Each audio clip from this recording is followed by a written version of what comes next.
The difference between an SMA and an AMT basically is pay. The SMA gets paid much less, but he'll be doing similar, if not identical, work to the AMP.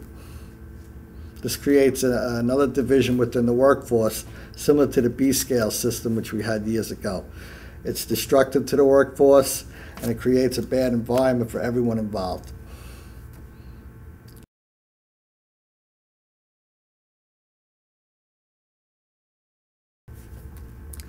The selection process for crew chiefs will be similar to that for tech crew chiefs. They will be subject to a selection panel, and also following their selection as a crew chief, they will be put on basically permanent probation, where they'll be put through a review process every year, where if they don't come up to management standards, they'll be forced to go back to the floor.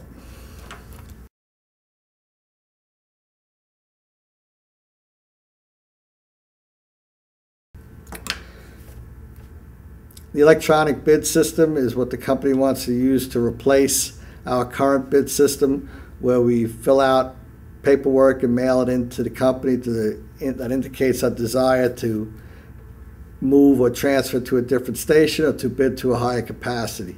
The company wants to put this online, and the main problem I have with that is that they also want to restrict our ability to make our decision after we find out that we definitely have the spot available to us.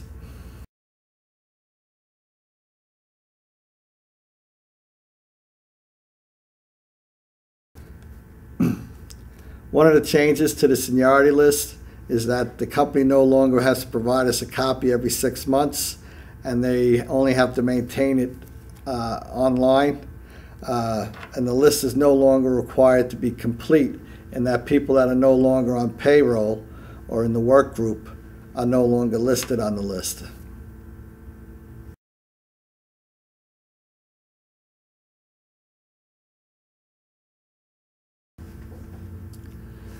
Under current rules, if the company has an airplane that drops into an overhaul base, they can't just change everybody's days around to suit their needs. They have to provide the 7-day notice just like everybody else in the company. The drop-in language would eliminate the need for the 7-day notice and allow the company to change people's schedules on a shorter notice without paying them the penalty.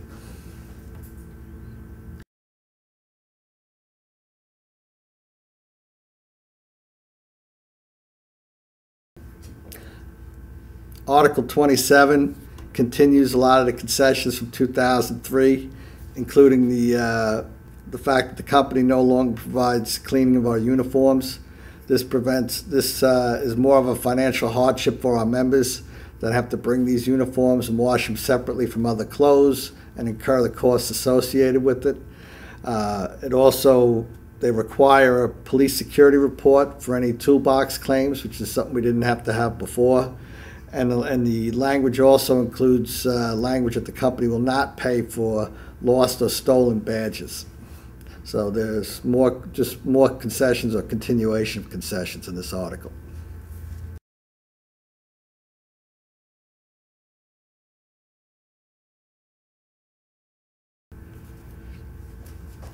Article 28 has another concession added to it.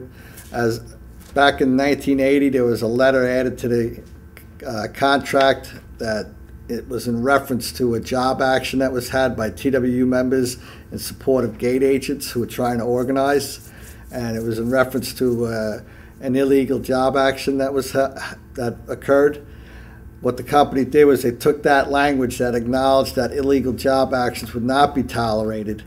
They transferred it into the contract body itself, but they left out the word illegal, thereby making any job action, even legal ones that happen through the process of the RLA, subject to discipline, and discipline that would remain in our records permanently and not be removed after 2 years like other disciplinary letters.